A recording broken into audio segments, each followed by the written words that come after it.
awesome. I love the turbo, a HKS T51R. We're going to hear that shortly, yeah? For sure.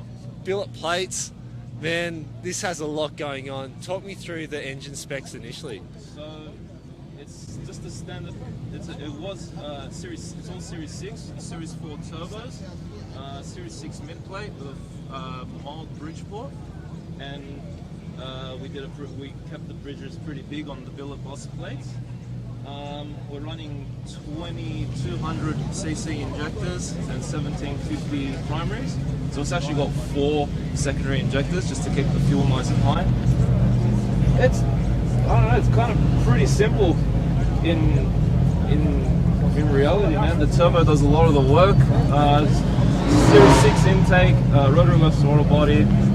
I think, yeah, the magic's in the turbo, and the manifold design I kind of made myself because I really didn't like a lot of the 90-degree angles on that rotary guys use because of all the boost issues. So you did the fab on that? I had ProFab do the fab work. I just had my insight into it.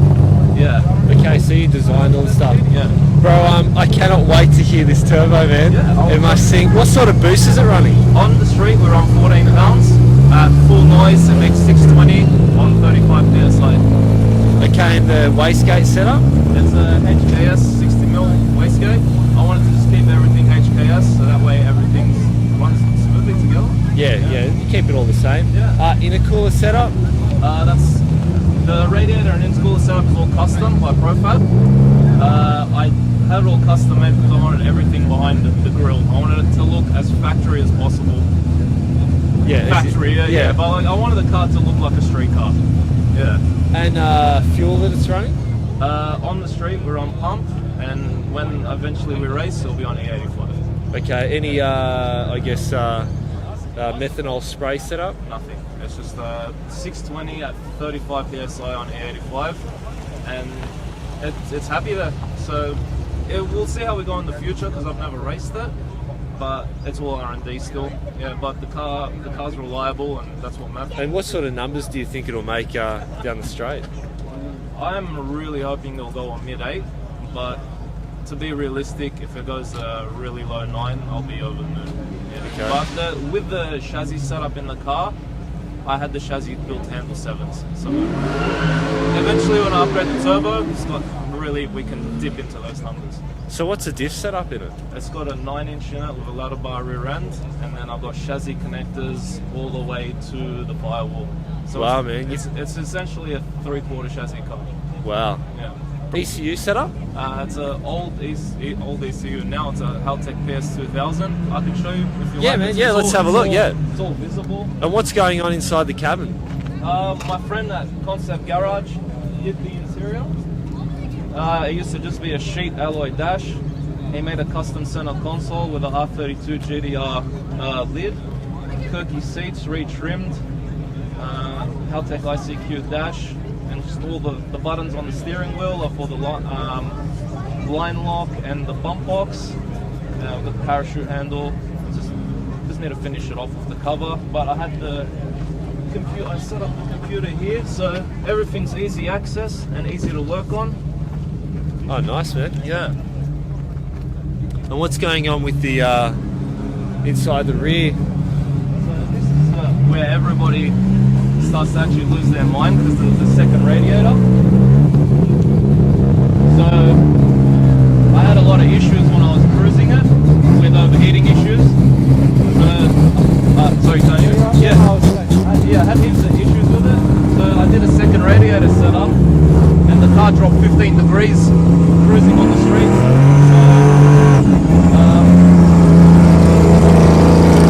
There's a large 5-litre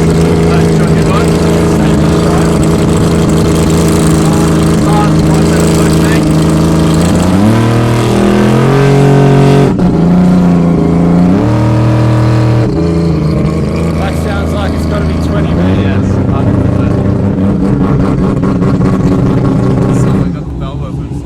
That's awesome, bro. Yeah, sorry. Yep. So genuine start, 5-litre surge tank in it, custom made catch can with an overflow, and just a little baby 38-litre fuel cell. Yeah. Just, but yeah, the second radiator setup was a game changer for the car. It used to run at 94 degrees.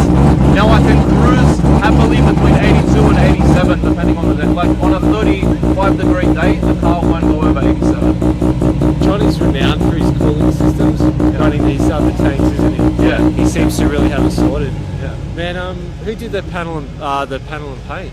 Surprisingly, I bought it as an unfinished project, and my friend Elias did the detailing. His business name. I just had it detailed many years ago, and I just keep it washed. Yeah, this is dirty by my standards. Yeah. All right, bro. Do you want to jump in and take us for a drive? How many Ks are on the motor? Probably about 2,000 Ks now. Yeah, I generally drive it to the beaches and stuff like that. I just take it out all the time. Thankfully, I haven't had any issues with it, with the second radiator setup. Police are actually cool. Everyone loves it. Yeah. So yeah, it's just a great car to drive. They like it. It is noisy. It does get a lot of attention, and it blows people's minds being a Datsun. But I've always had a soft spot for Dattos. I've had a rotary Datto before, and this was just like a dream.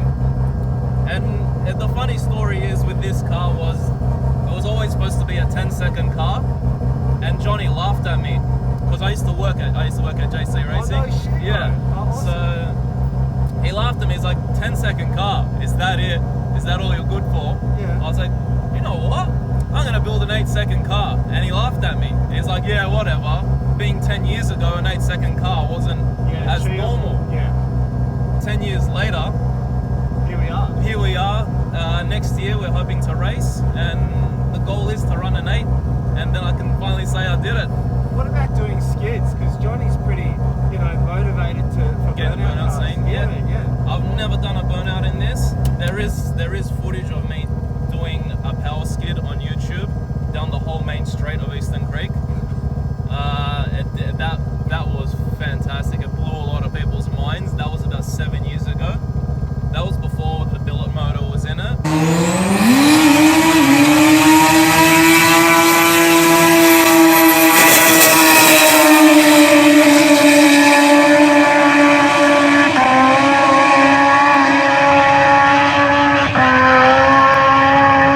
I took it to Power Cruise, and we just let loose. Just absolutely went ballistic. Yeah, we just belted the car for 3 days.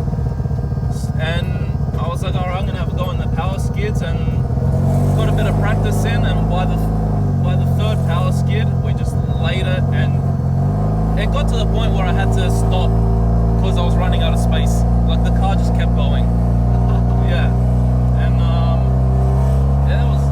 it's just been fantastic. It drives really nice. I spent a lot of time on the suspension, so it's rather smooth to drive. So where's his motto? Built fucking tough. It's just Johnny, man. That's Johnny. Like, he builds tough cars, and Johnny's a character, and it suits him to a T. That's the best way to put it. Yeah.